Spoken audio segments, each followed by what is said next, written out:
When the first allegation against Brett Kavanaugh came out, President Trump initially showed restraint. That is now out the window, unleashing on Kavanaugh's latest accuser, and on Twitter overnight blaming Democrats for what the president calls the politics of destruction. And new this morning, we're also learning about the veteran Arizona prosecutor the Republicans just hired to handle their questioning. President Trump lashing out, accusing Democrats of trying to sink Brett Kavanaugh's nomination. The Democrats are playing a con game, C-O-N, a con game. Is there anything? And they know it's a con game. They know he's high quality. And they wink at each other. They're winking. The president also attacking Kavanaugh's second accuser, Deborah Ramirez. She was totally inebriated, and she was all messed up, and she doesn't know it was him, but it might have been him. Oh, gee, let's not make him a Supreme Court judge because of that. Ramirez told The New Yorker Kavanaugh exposed himself to her during a drunken dorm room party at Yale in the 1980s, acknowledging she had memory gaps because she'd been drinking. The second accuser has nothing. She admits that she was drunk. She admits time lapses. There were time lapses. Overnight, Ramirez's lawyer firing back, saying there are witnesses who can corroborate Ramirez's account. Our client disclosed to her mother and her sister 35 years ago about what happened.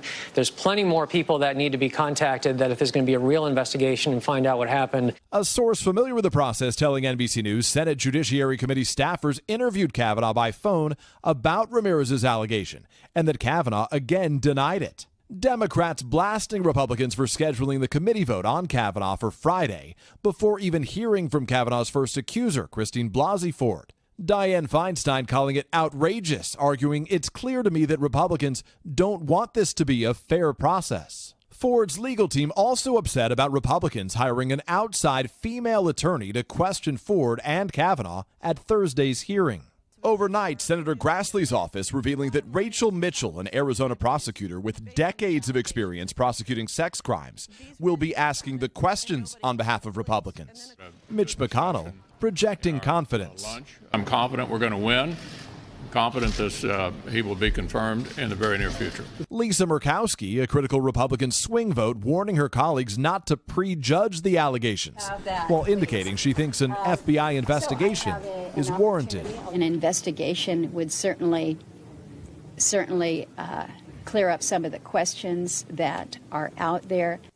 And this morning, new details about exactly what tomorrow's hearing is going to look like. Kavanaugh's accuser, Christine Ford, she's going to testify first, starting with an opening statement. There is no time limit on that. Then a round of questions. They'll alternate between Republicans and Democrats, where the 11 Republicans, all of them men, are expected to hand their time over to that female prosecutor that they just hired. After that, a short break. Kavanaugh gets his turn, same drill for him. What's unclear is whether the Republican senators will ask the questions of Kavanaugh or whether they'll leave those to the prosecutor as well. This is going to be something that we have never seen before, but these days we seem to say that a lot.